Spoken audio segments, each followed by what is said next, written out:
Si vous préférez affronter un ours plutôt que d'assister à un concert bondé, félicitations. Votre cerveau vient de vous épargner un cauchemar psychologique que la plupart des gens sont trop distraits pour remarquer. Vous n'êtes pas abîmé, vous voyez simplement ce que tout le monde ignore. Imaginez, c'est samedi soir, votre téléphone vibre. On se retrouve tous au nouveau bar du centre, c'est blindé, mais l'ambiance est incroyable. Et immédiatement, votre âme quitte votre corps, non pas parce que vous détestez vous amuser, mais parce que votre cerveau vient de calculer le coût de cette ambiance et a décidé que la faillite n'en vaut pas la peine. Vous n'êtes pas cassé, vous n'êtes pas ennuyeux. Votre psychologie joue aux échecs pendant que tout le monde joue aux dames. Voici ce qui se passe vraiment dans ce beau cerveau compliqué qui est le vôtre. Votre cerveau n'a aucun filtre, et c'est un génie. Le cerveau de la plupart des gens est équipé d'un filtre, anti-spam. Entrez dans une foule, et il supprime 90% des informations. Votre cerveau, lui, fait des captures d'écran de tout. Il enregistre, analyse, croise les références en permanence. Les scientifiques appellent ça la sensibilité de traitement sensoriel. Chaque micro-expression, chaque variation de ton, chaque changement d'énergie dans la pièce, vous traitez tout ça simultanément. C'est comme si tout le monde regardait la vie en 480p et que vous étiez coincé avec une expérience IMAX en 8K que vous n'avez jamais demandé. Environ 20% de la population possède cette sensibilité accrue. Et voici la partie fascinante. Ce trait a permis à l'humanité de survivre pendant des millénaires.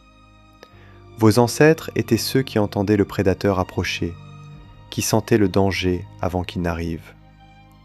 Vous n'êtes pas trop intense. Vous êtes exactement ce dont la survie avait besoin. Vous n'êtes pas antisocial. Vous êtes anti-faux-semblant. Soyons clairs. Vous ne détestez pas les gens. Vous détestez la mise en scène. Dans les foules, tout le monde porte un masque. Le masque « je m'amuse tellement ». Le masque « je vais bien, tout va bien », pendant que leur œil tremble littéralement. Et vous voyez à travers chacun d'eux. C'est épuisant. Non pas parce que vous êtes dans le jugement, mais parce que votre cerveau traduit en permanence la vraie conversation qui se déroule sous les mots.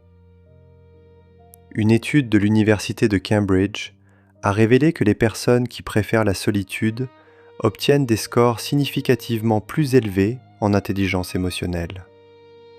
Traduction : vous n'êtes pas socialement maladroit, vous êtes socialement sophistiqué.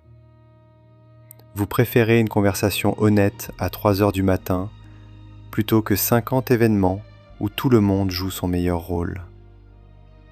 Ce n'est pas un défaut, c'est de l'intégrité. Votre système dopaminergique a dit « non merci ».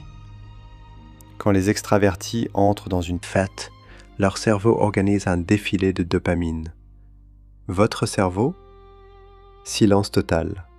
Votre système fonctionne à l'acétylcholine, un neurotransmetteur qui récompense l'introspection, la concentration profonde et le fait d'être seul.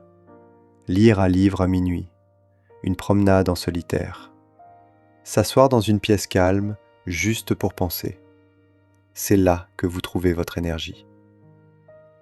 Les neuroscientifiques ont découvert que les cerveaux introvertis ont une matière grise plus épaisse dans le cortex préfrontal, la partie responsable de la pensée complexe. Donc quand vous ne faites rien, votre cerveau fait en réalité tout. Vous composez des symphonies dans votre tête pendant que tout le monde écoute de la musique d'ascenseur. Vous êtes un routeur Wi-Fi émotionnel. Vous est-il déjà arrivé d'entrer quelque part et de savoir immédiatement que quelque chose ne va pas, même quand tout le monde sourit ? Votre cerveau ne se contente pas d'observer les émotions. Il les télécharge. Passez 1 heure dans une foule et vous absorbez accidentellement le stress, l'anxiété et le chaos de tout le monde comme une éponge émotionnelle. Pas étonnant qu'il vous faille 3 jours pour récupérer d'un événement de 2 heures. Mais voici la partie superpuissance.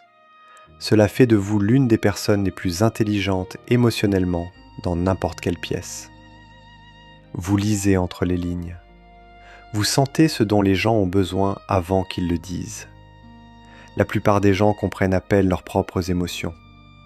Vous comprenez celles de tout le monde.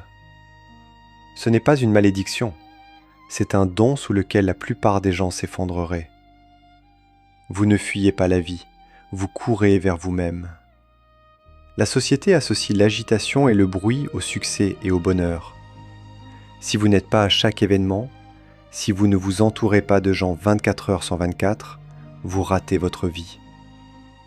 Mais voici ce qu'ils ne comprennent pas.